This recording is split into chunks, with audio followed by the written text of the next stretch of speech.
ಓಂ ಸ್ವರ್ಣಗೌರಿಯೈ ನಮಃ. ನಿತ್ಯಭಕ್ತಿ ಕಾರ್ಯಕ್ರಮಕ್ಕೆ ಸುಸ್ವಾಗತವನ್ನು ಕೋರುತ್ತಾ ನವರಾತ್ರಿಗಳ ನವದೇವಿಯರ ಆರಾಧನಾ ಮಹೋತ್ಸವದಲ್ಲಿ ಸೆಸ್ಟಮ್ ಅಂದರೆ ಷಷ್ಠಿ ಅಂತ ಹೇಳಿದ್ರೆ ಆರನೆಯ ಒಂದು ದಿನವಾದ ಆರನೆಯ ದಿನದಂದು ಕಾತ್ಯಾಯಿನಿ ದೇವಿಯನ್ನು ಪೂಜೆ ಮಾಡ್ತಕ್ಕಂಥದ್ದು. ಆ ತಾಯಿಯನ್ನು ಆವಾಹನೆ ಮಾಡಿಕೊಂಡು ಆ ತಾಯಿಯನ್ನು ಸ್ಥಾಪನೆ ಮಾಡಿ ಆ ತಾಯಿಯನ್ನು ಪೂಜೆ ಮಾಡ್ತಕ್ಕಂಥ ವಿಧಿವಿಧಾನ, ಆ ತಾಯಿಯ ಸ್ವರೂಪ, ಆ ತಾಯಿಗೆ ಅರ್ಪಣೆ ಮಾಡಬೇಕಾಗಿರ್ತಕ್ಕಂಥ ನೈವೇದ್ಯಗಳು, ಅದರ ಫಲಾಫಲಗಳೇನು ಎಲ್ಲವನ್ನೂ ಕೂಡ ಇಂದು ನಾವು ತಿಳ್ಕೊಳ್ತಾ ಇಂದು ಕಾತ್ಯಾಯಿನಿ, ನಾವು ಯಾವಾಗಲೂ ದುರ್ಗಾ ಸ್ತೋತ್ರ ಹೇಳುವಾಗ ಹೇಳ್ತೀವಿ ಕಾತ್ಯಾಯಿನಿಯೈ ಚ ವಿದ್ಮಹಿ ಕನ್ಯಾಕುಮಾರಿಯೈ ಚ ಧೀಮಹಿ ತನ್ನೋ ದುರ್ಗಿ ಪ್ರಚೋದಯಾತ್ ಅಂತಕ್ಕಂಥ ಮಂತ್ರವನ್ನು ಎಷ್ಟು ಅದ್ಭುತವಾಗಿ, ಎಷ್ಟು ವಿಶೇಷವಾಗಿ, ಎಷ್ಟು ನಂಬಿಕೆಯಿಂದ ನಾವು ಹೇಳ್ಕೊಳ್ತೀವಲ್ವ. ಅದೇ ರೀತಿ ಇವತ್ತಿನ ದಿವಸ ಈ ಷಷ್ಠಿ ದಿವಸ ಅಂದರೆ ಆರನೆಯ ದಿನ ಕಾತ್ಯಾಯಿನಿ ಅಂತಕ್ಕಂಥ ಈ ತಾಯಿ ದುರ್ಗಾ ಮಾತೆಯ ಆರನೆಯ ಸ್ವರೂಪದ ತಾಯಿ ಕೂಡ ಆಗಿರ್ತಾರೆ.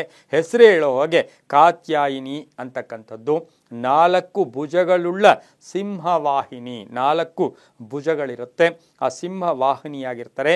ಹಾಗೆ ಬಂಗಾರದ ವರ್ಣದಿಂದ ಹೊಳೆಯುತ್ತಿರುತ್ತಾಳೆ. ಈ ತಾಯಿಯ ವರ್ಣನೆ ಆಗಿರುತ್ತೆ, ಈ ತಾಯಿಯ ಸ್ವರೂಪ, ಈ ತಾಯಿಯ ಬಣ್ಣ, ಈ ತಾಯಿ ಬಂಗಾರದ ಕಲರ್ನಿಂದ ನಮಗೆ ಹೊಳಿತಾ ಇರ್ತಾಳೆ. 4 ಭುಜಗಳಿರ್ತಕ್ಕಂಥದ್ದು. ಹಾಗೆ ಈ ಕಾತ್ಯಾಯಿನಿ ದೇವಿಗೆ ನಾವು ಇವತ್ತು ಷಷ್ಠಮ ಅಂತಕ್ಕಂಥದ್ದು, ಆ ತಾಯಿ ಹೊಳಿತಾ ಇರ್ತಕ್ಕಂಥ ಯಾವುದು ಬಂಗಾರದ ಬಣ್ಣ.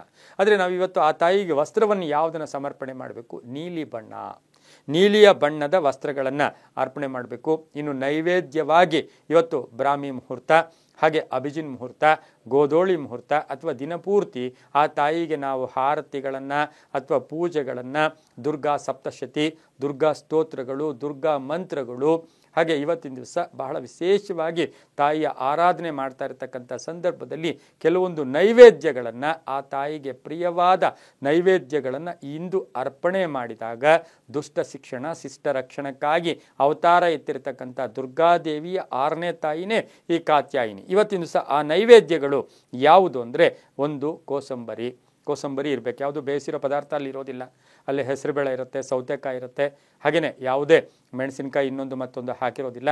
ಇಲ್ಲಿ ಕಡುಬನ್ನು, ತಾಯಿಗೆ ಕಡುಬು ಅಂದರೆ ಬಹಳ ಇಷ್ಟ, ಹಾಗಾಗಿ ನೈವೇದ್ಯವಾಗಿ ಕಡುಬನ್ನಿಡೋದು.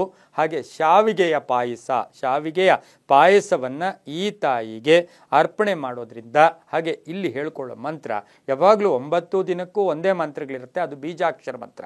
ನಿಮಗೇನೂ ಗೊತ್ತಿಲ್ಲ, ಓಂ ಹ್ರೀಂ ದುಂ ದುರ್ಗಾಯೈ ನಮಃ ಗೊತ್ತಿದೆ. ಇಲ್ಲಿ ಹೇಳ್ಕೊಳ್ಳೋ ಒಂದು ಬೀಜಾಕ್ಷರಗಳು ಓಂ ಐಂ ಹ್ರೀಂ ಶ್ರೀಂ, ಓಂ ಐಂ ಹ್ರೀಂ ಶ್ರೀಂ, ಓಂ ಐಂ ಹ್ರೀಂ ಶ್ರೀಂ ಕಾತ್ಯಾಯಿನಿ ದೇವಿಯೈ ನಮಃ, ಕಾತ್ಯಾಯಿನಿ ದೇವಿಯೈ ನಮಃ. ಈ ಮಂತ್ರವನ್ನು ಹೇಳ್ಕೋಬೇಕು. ಈ ತಾಯಿಯ ಪೂಜೆಯಿಂದ, ಈ ತಾಯಿಯ ಆರಾಧನೆಯಿಂದ ನಮಗೆ ಎಂತಹ ಒಂದು ಕಷ್ಟ ಬಂದರೂ ಕೂಡ ಧೈರ್ಯ ಬರುತ್ತೆ, ಶಕ್ತಿ ಬರುತ್ತೆ, ಎದುರಿಸೋ ಒಂದು ಬಲವಾದ ನಂಬಿಕೆ ಬರುತ್ತೆ, ಗಟ್ಟಿ ನಂಬಿಕೆ ಬರುತ್ತೆ. ನಮ್ಮಲ್ಲಿ ನ್ಯಾಯ ಇರಬೇಕು, ಧರ್ಮ ಇರಬೇಕು, ಸತ್ಯ ಇರಬೇಕು. ಆಗೇನಾಗುತ್ತೆ, ಜೀವನದ ಸಮಸ್ಯೆ, ಕುಟುಂಬದ ಸಮಸ್ಯೆ, ವೃತ್ತಿಯ ಸಮಸ್ಯೆ, ವಿವಾಹದ ಸಮಸ್ಯೆ, ಆರೋಗ್ಯದ ಸಮಸ್ಯೆ ಯಾವುದೇ ಇರಲಿ, ಆ ಸಮಸ್ಯೆಗೆ ಈ ತಾಯಿ ನಮಗೆ ಧೈರ್ಯವನ್ನು, 4 ಚತುರ್ಭುಜ ಅಂತಂದಕ್ಕೆ 4 ದಿಕ್ಕುಗಳ ಶಕ್ತಿಯನ್ನು ಕೂಡ ಕೊಡ್ತಾಳೆ ಅಂತ ಹೇಳ್ತಾ, ಎಲ್ಲವೂ ನಂಬಿಕೆಯ ಆಧಾರದಲ್ಲಿ ಅಂತ ಹೇಳ್ತಾ, ಸರ್ವೇ ಜನ ಸುಖಿನೋ ಭವಂತು, ಸಮಸ್ತ ಸನ್ಮಂಗಳಾನಿ ಭವಂತು.